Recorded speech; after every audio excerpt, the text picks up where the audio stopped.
संत चरण रज लागता सहज, संत चरण रज लागता मग सहज वासनेचे बीज जळून जाय. संत चरण रज लागता मग राम नामे उपजे आवडी, सुख घडोघडी वाढू लागे.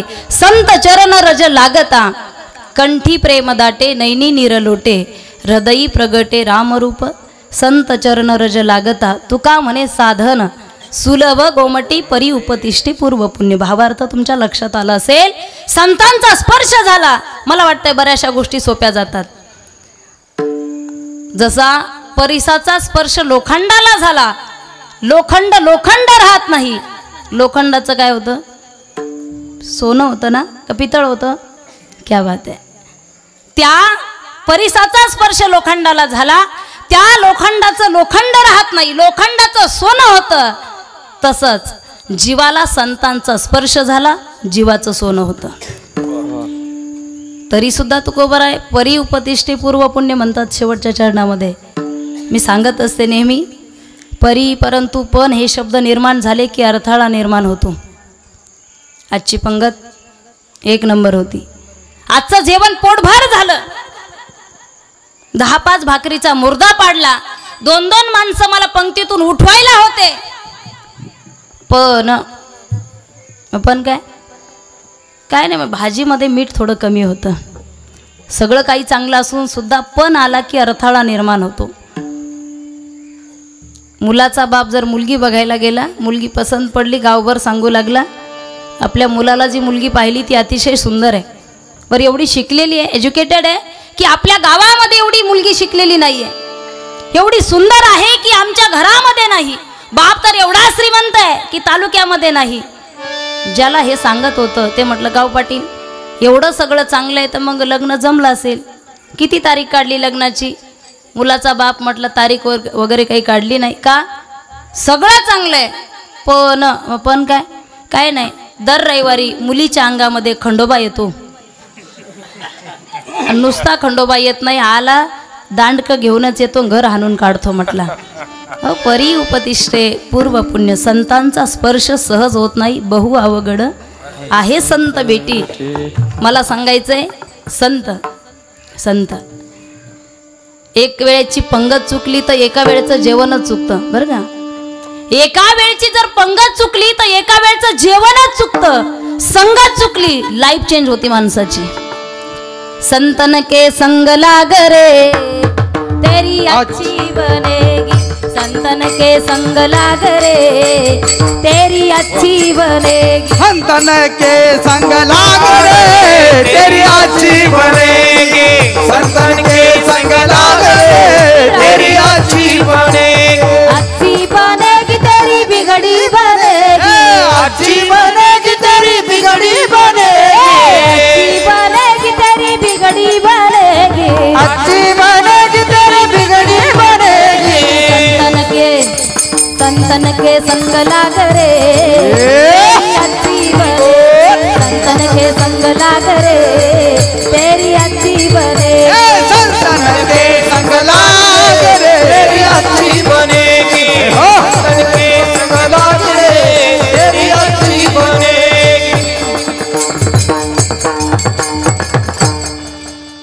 संतन के संग लाग रे तेरी अच्छी बनेगी, बिगड़ी ही बनेगी. जर एखादा बिघडला असेल तर संतांच्या संगतीमध्ये चांगला होतो. बरेच बिघडलेले आळंदीला आल्यानंतर त्या दगडाचे देव होतात, त्या देवांचे अनेक लोक पाया पडतात. मला वाटते संतांचा स्पर्श.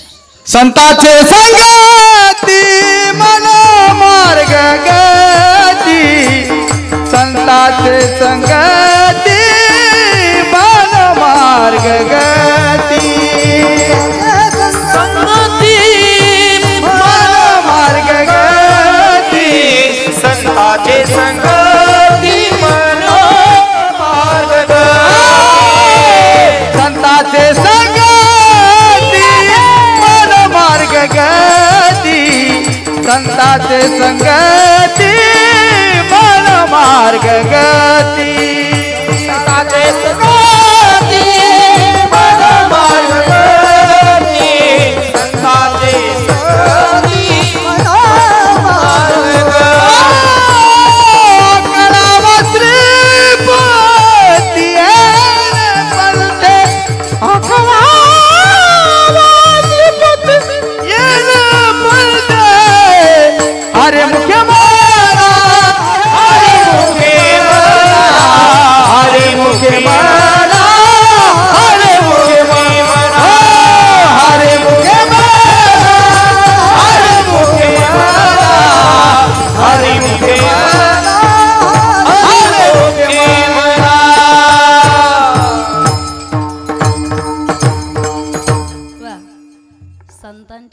संगती मनोमार्ग गती.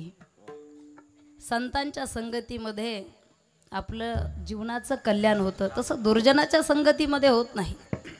दुर्जनाच्या संगतीमध्ये कल्याण तर होतच नाही, पण वाटोळं झाल्याशिवाय राहत नाही.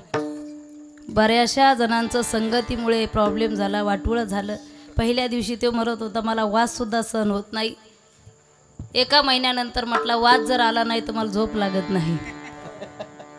वाटोळं होतं दुर्जनाच्या संगतीमध्ये. एका वाघाने संगत केली.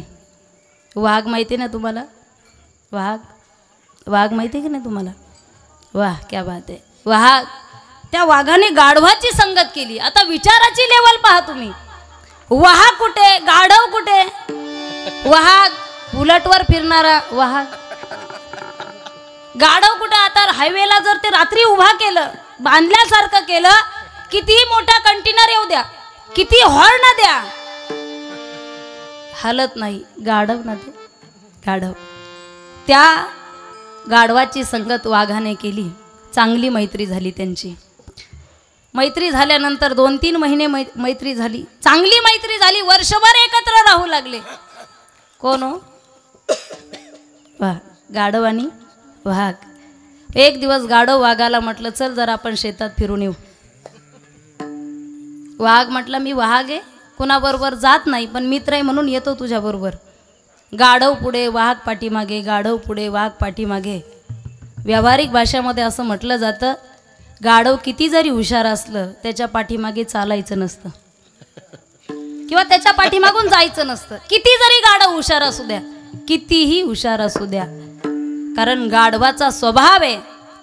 गाढवाच्या पाठीमागे जर आपण चालत असाल तर ते गाढव लात मारल्याशिवाय राहत नाही.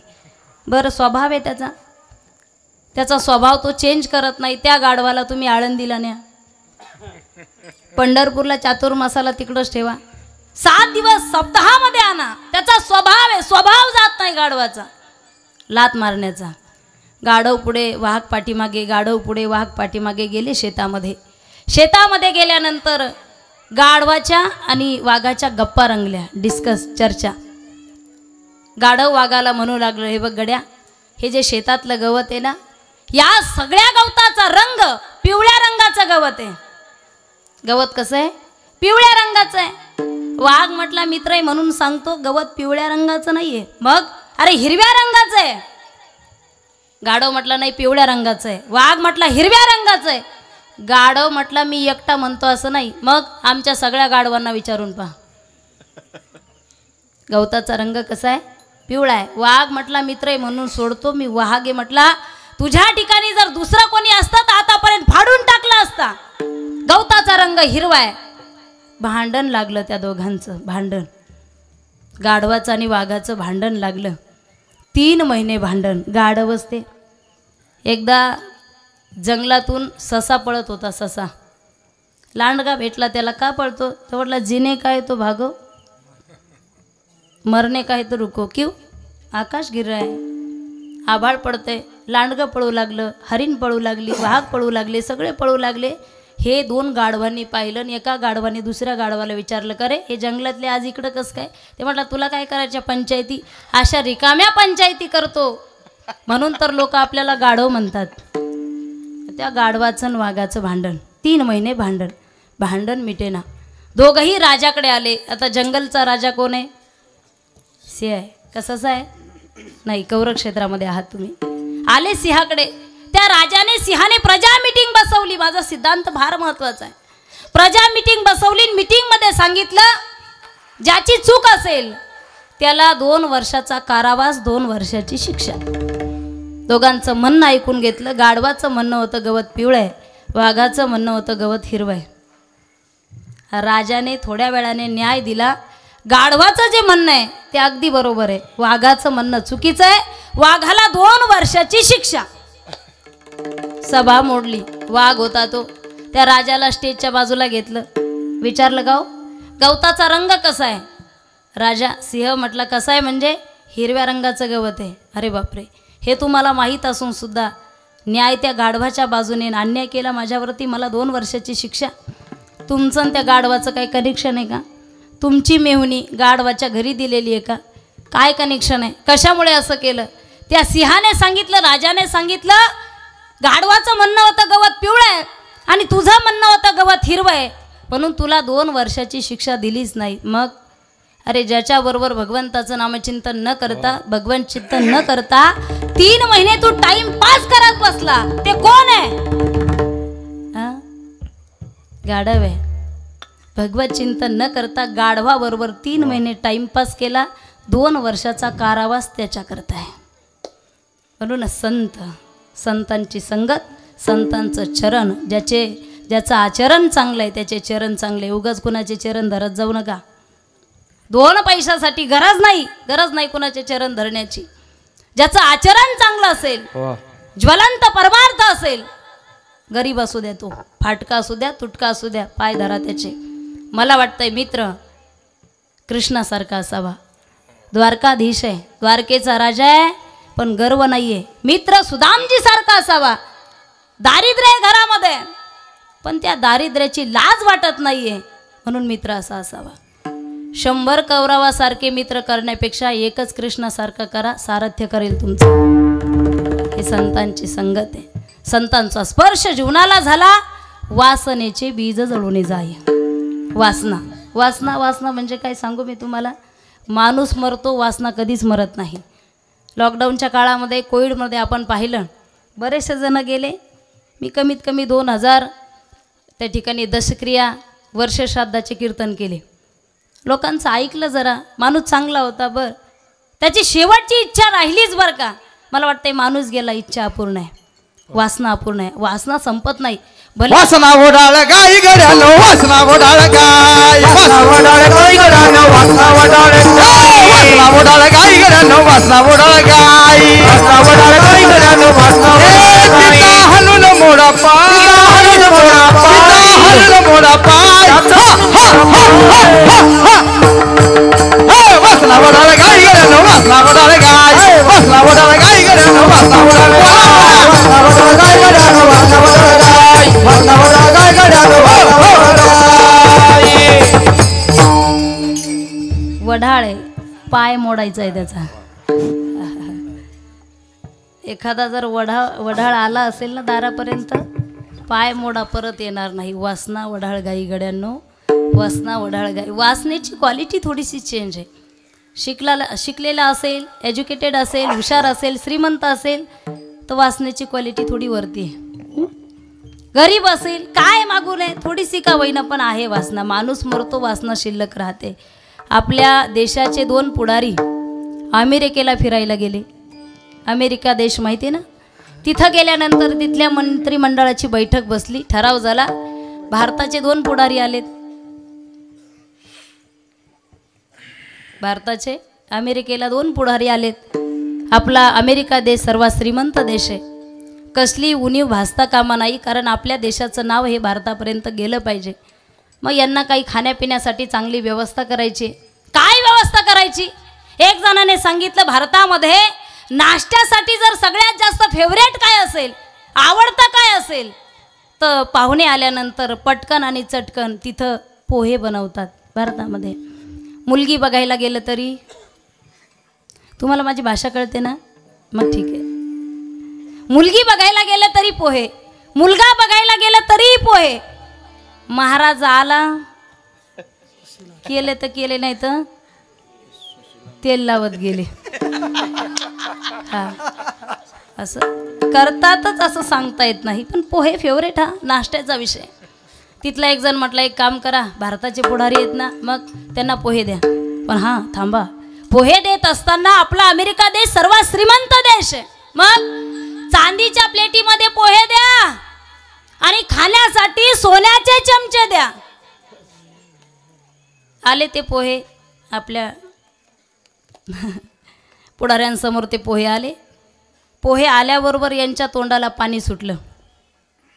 पोहे बघून नाही, मग चमचे बघून.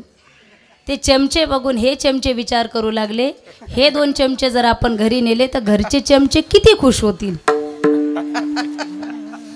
खाल्ले पोहे. एक जणाने तर एवढ्या गप्पा रंगवल्या की तिथले मंत्री हसून हसून फसवले. एक चमचा उचलला आणि खिशामध्ये टाकला. बाकीच्यांनी पाहिलं नाही, पण सोबत जो होता त्याने पाहिलं. याचं जमलं. म्हटलं आता आपलं कसं जमवायचं. तो म्हटलं ए हसू नका, तुमचा देश अमेरिका देश सर्वात श्रीमंत असेल, पण आमचा भारत देश कलागुणांनी संपन्न देश आहे. कुणाला पखवाज वाजवता येतो, कुणाला गायन करता येतं, कला आहे. कुणाला विंचू उतरावता येतो, कुणाला इकडं पण ही एक कला आहे. आमचा भारत देश कलागुणांनी संपन्न देश. पवित्र ते कुळ पावन तो देश, पवित्र ते कुळ पावन तो देश, कुळ पावन तो देश, पवित्र ते कुळ पावन तो, पवित्र ते कुळ पावन तो देश, पवित्र ते कुळ पावन तो देश, पवित्र ते कुळ पावन तो देश, पवित्र ते कुळ पावन तो देश. जेथे हरचे दास जन्म घेती, जेथे हरचे दास जन्म घेती, कर्म धर्म तुम्हाला कर्म धर्म दादा नारायण, कर्म धर्म त्यांचा झाला नारायण, धर्म त्यांचा झाला नारायण. पवित्र ते कुळ, पवित्र ते कुळ पावन तो देश, पवित्र ते कुळ पावन तो देश, पावन तो. कमी करा आवाज, जास्त निघू झाला. पवित्र ते कुळ पावन तो देश, पावन तो देश, पवित्र ते कुळ पावन तो देश, पावन तो. जेथे हरिचे दास जन्म घेती, हरिचे दास जन्म घेती, हरिचे दास जन्म घेती, हरिचे दास कर्म धर्म तुमचा झाला नारायण, कर्म धर्म त्यांचा झाला नारायण,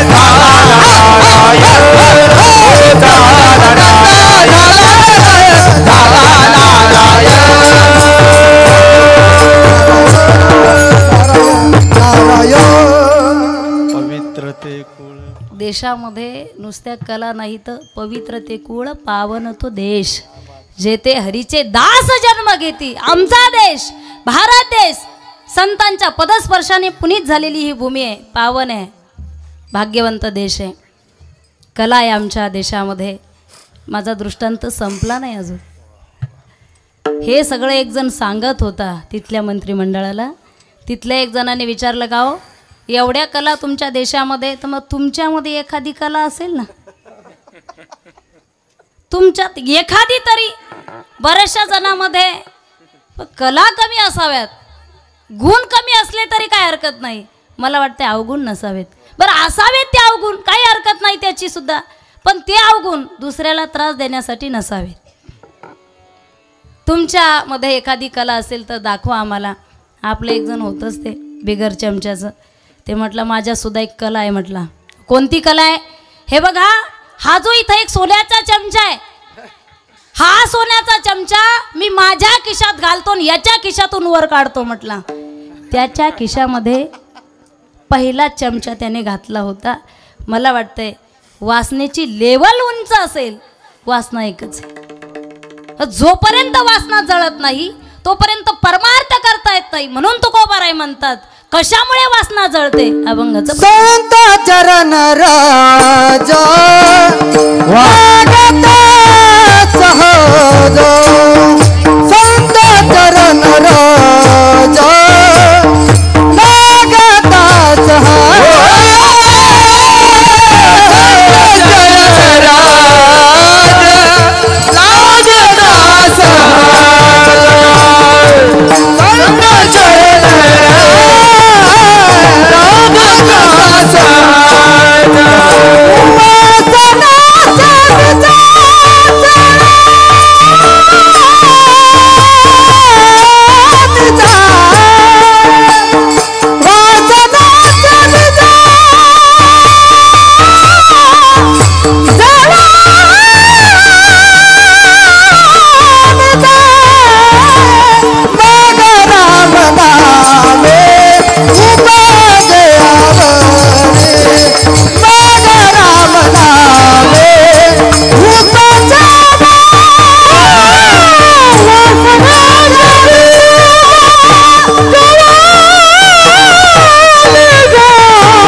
एखादा असं प्रमाण झाल्यानंतर तुम्ही टाळ्या वाजवल्या पाहिजे.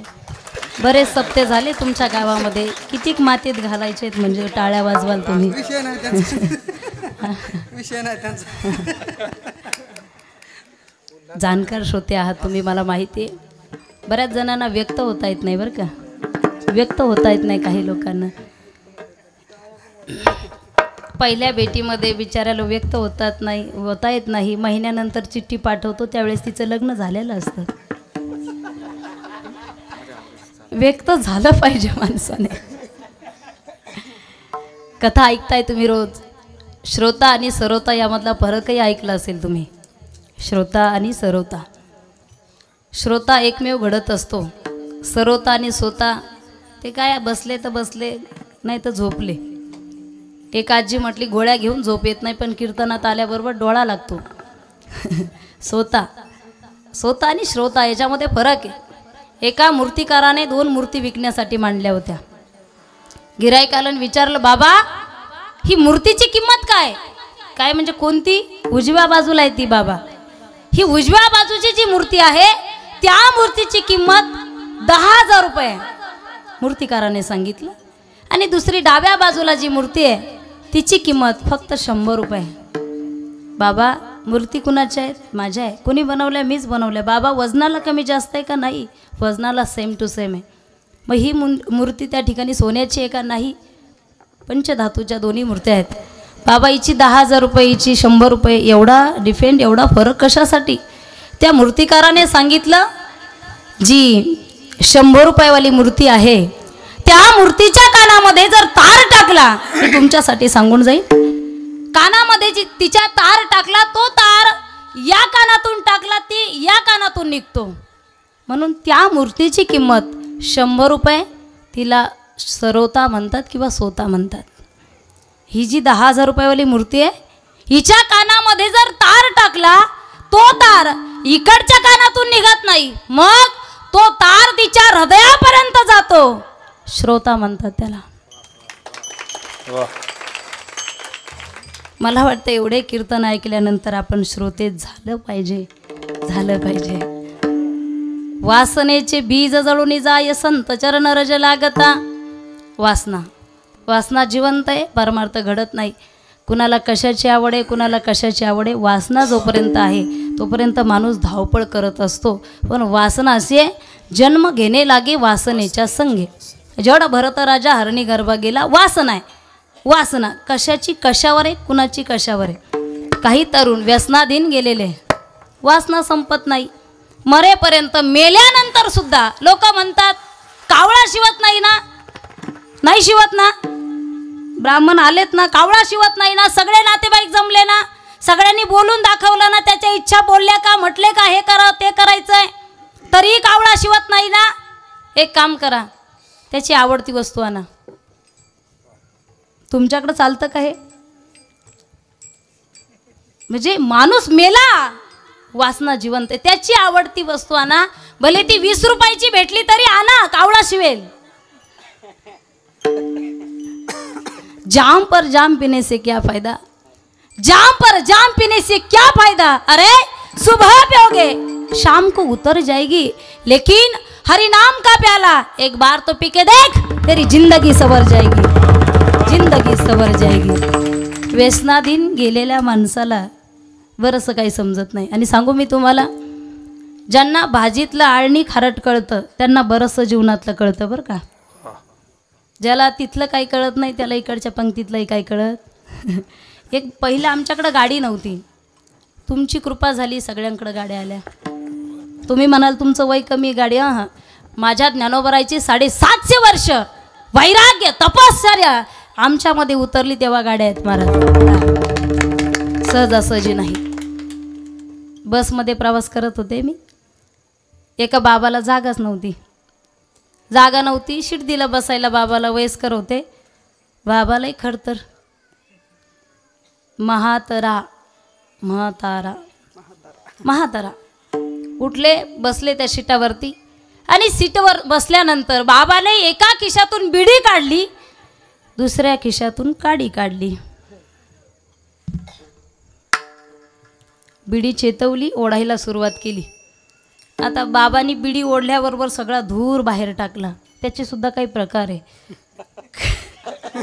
धूर टाकण्याचे. काही तोंडातून सोडतात बिडीचा धूर, काही नाकातून सोडतात. कोण कुठून धूर सोडेल काय सांगता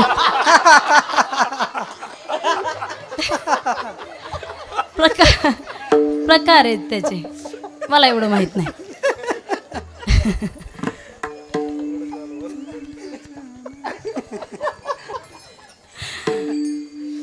बाबा बिडी बंद करा, धुराचा त्रास होतोय सगळ्यांना. सामान्य माणसं आहेत बसमध्ये बसलेले, बिडी बंद करा. मला सुद्धा त्रास होतोय, मी कीर्तनाला चालले. बाबाला ते गिऱ्हाईकच सापडलं. मग लोकांना तुम्ही सांगताना आज मी तुम्हाला सांगणार आहे. म्हटलं काय? अहो ताई, बिडीचं सुद्धा एक शास्त्र आहे. बिडी घेण्याचं, धूम्रपान करण्याचं एक शास्त्र आहे.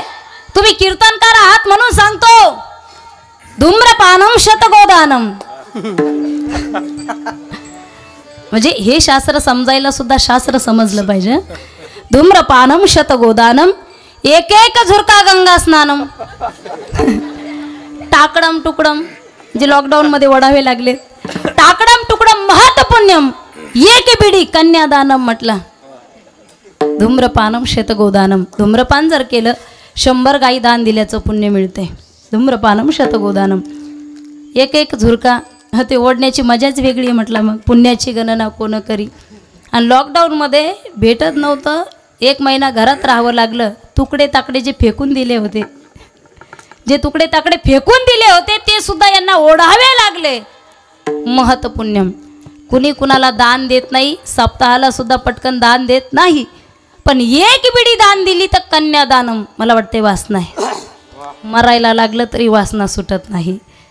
संतांचा स्पर्श झाला, वासनेचे बीज जळूनही जाय. कारण एखादं झाड जर आपण तोडलं तर त्या खोडाला परत त्या ठिकाणी पालवी फुटण्याची शक्यता आहे. पण खोडाला जर मुळासहित जाळलं, पालवी फुटण्याची शंका करायची नाही. वासनेचे बीज जळून जाय. एकदा का वासना जळाली, परमार्थाला सुरुवात होते.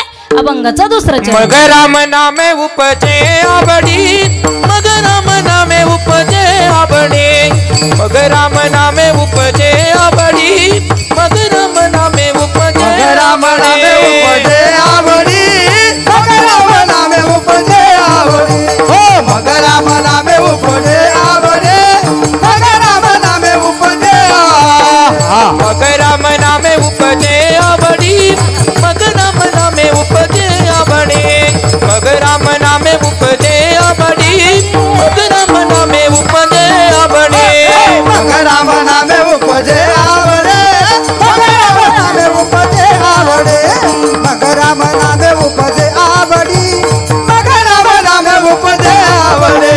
सुख गडगडी वाढू लागे, सुख गडगडी वाढू लागे, गडगडी वाढू लागे, सुख गडगडी वाढू लागे, सुख गडगडी वाढू लागे, सुख गडगडी वाढू लागे, वाढू लागे, सुख गडगडी वाढू लागे. मग राम नामे उपजे आवडी, मग राम नामे उपजे आवडी, मग राम नामे उपजे आवडी, मग राम नामे उपजे आवडी, राम नामे उपजे आवडी, मग राम नामे उपजे आवडी, मग राम नामे उपजे आवडी, मग राम नामे उपजे आवडी, मग राम नामे उपजे आवडी, सुख घडो घडी वाढू लागे, सुख घडो घडी वाढू लागे, नामे उपजे आवडी, सुख घडो घडी वाढू लागे, सुख घडो घडी वाढू लागे, वाढू लागे, वाढू लागे, वाढू वाढू लागे, वाढू लागे.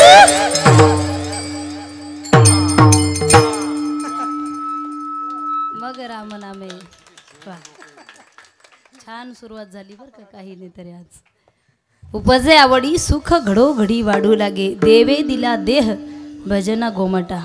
हा देह भजनाकरता दिलाय, हा देह भगवत चरणी समर्पण करण्याकरता दिलाय. मला वाटतं केलं पाहिजे समर्पण. परमार्थाचं नाव त्याग आहे, त्यागाचं नाव परमार्थ आहे. ज्याच्या जीवनामध्ये त्याग आहे त्याच्या जीवनामध्ये परमार्थ घडत असतो. सांगली जिल्ह्यातील एक व्यक्तिमत्व कर्मवीर भाऊराव पाटील, नाव ऐकलं असेल तुम्ही. त्यांनी ठरवलं होतं सांगली जिल्ह्यामध्ये गोरगरिबांच्या मुलासाठी छत्रपती शिवरायांच्या नावाने एक शाळा त्या ठिकाणी उघडायची, शाळा चालू करायची, जेणेकरून गोरगरिबाचे लेकरं अडाणी राहता कामा नाही, शाळेमध्ये शिकले पाहिजे. पण आता शाळा उभा करायची, बांधायची आहे, चालू करायची आहे, खिशामध्ये पैसा नको का? साधा सप्ताह करायचा म्हटलं की लाखो रुपयाचा खर्च होतो. साधं माहेरी जायचं म्हटलं तरी तिकून साडी घ्यायची असती, पण पॉकेट मनी इकून न्यायचा असतो. गरीबाची लेक मला वाटते घेऊन जात असते, तिथं साडी घेते आणि इकडं सांगते नाही माझ्या बापाने घेतली. पॉकेट मनी असेल तर काम करता येतं. भाऊराव पाटील श्रीमंत नव्हते, फार गरिबी. मग आता शाळा कशी बांधायची? मग काय केलं, प्रत्येक घरामध्ये जायचं, काही नको, फक्त मुठभर धान्य द्या. मुठभर धान्य घ्यायचं आणि ते स्वप्न साकारायचं. ही बातमी शेजारच्या गावच्या सावकाराला कळाली. काय, कर्मवीर भाऊराव पाटील शाळा बांधतायत. निरोप दिला, भाऊराव पाटलांना बोलून घेतलं.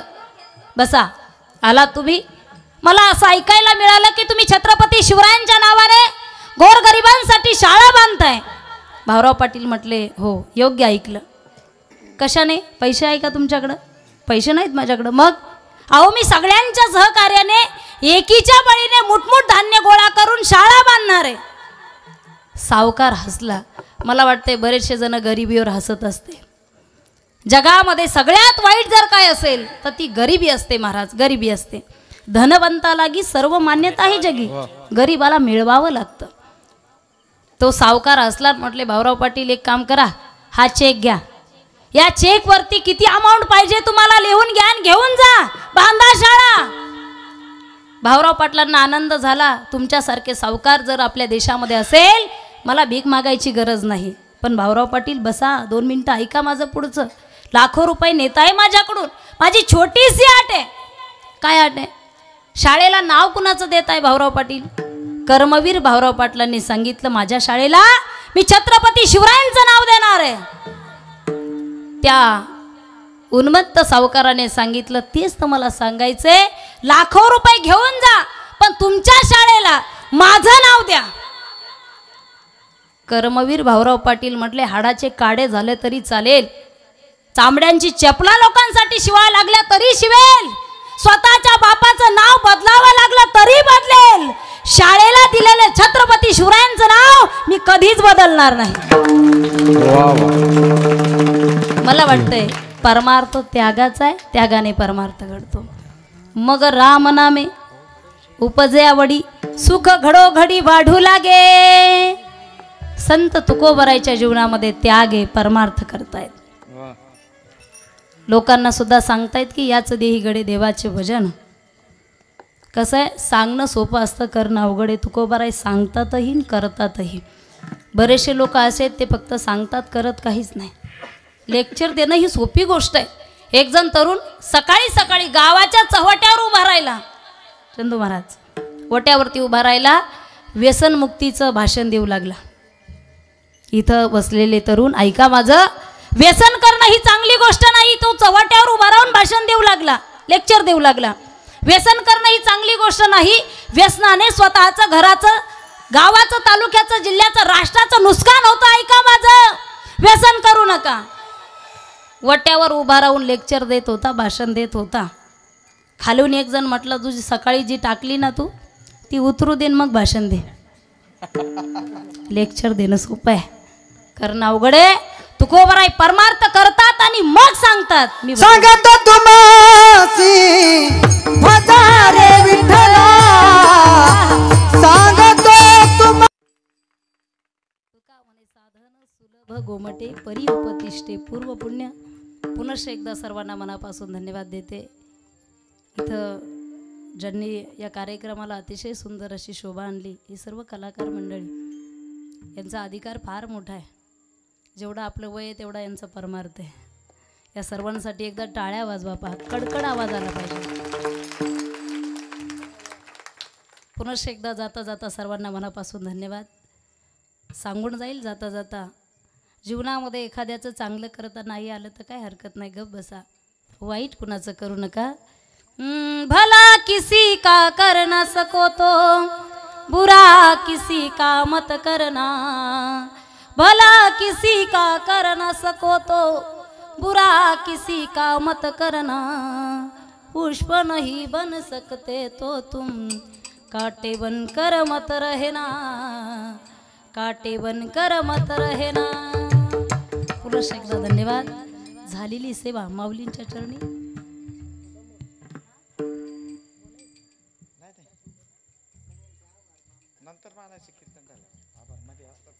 पुरुष एकदा सगळ्यांचे आभार.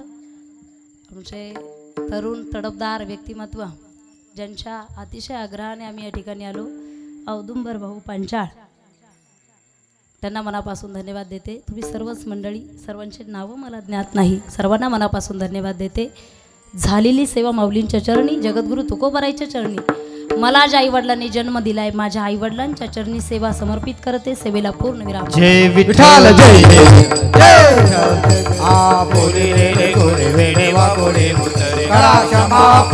महाराज नाही उचारीला अधिकार म्या बोला करा क्षमा परा.